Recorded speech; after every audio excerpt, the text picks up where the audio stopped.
Magandang gabi po sa inyong lahat. Tayo muli ay magkakaroon ng verse of the day mula sa Psalms 122, verse 6 to 9. Sabi dito, sa verse 6, pray for the peace of Jerusalem. May they be secure who love you. Verse 7, peace be within your walls and security within your towers. Verse 8, for my brothers and companions' sake, I will say, peace be with you. Verse 9, for the sake of the house of the Lord, our God, I will seek your good. Salamat sa salita ng Diyos. Dito sa awit ni David ay upang bigyang liwanag na tumungo sa bahay ng Panginoon upang dumalangin. Bakit? Sabi ng verse 6, pray for the peace of Jerusalem.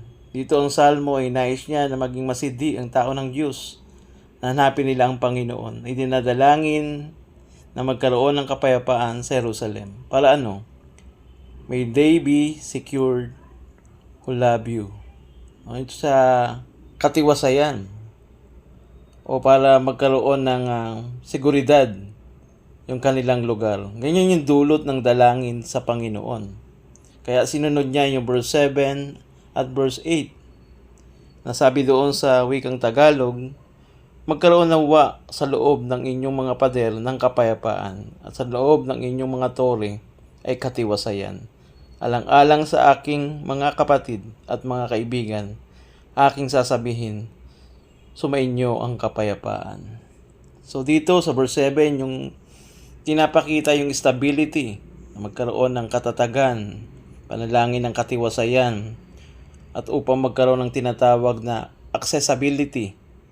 At pagdating doon sa verse 8, bakit? Ang sabi doon, alang-alang sa aking mga kapatid at mga kaibigan, aking sasabihin, sumainyo ang kapayapaan.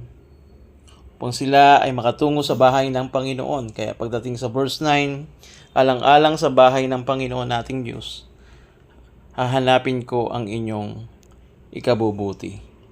Ganito hinanap ni David na sila ay dumalangin sa Diyos.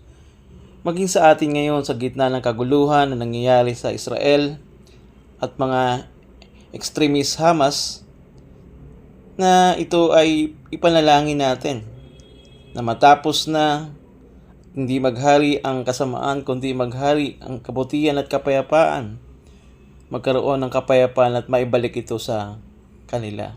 Sa kabila ng kanilang kalagayan ng mga nandoon sa Southern Gaza na sila ay pinalikas. Napanalangin natin na sila man ay makabalik na muli at magkaroon ng katiwasayan at kapayapaan na hangarin ng bawat isa.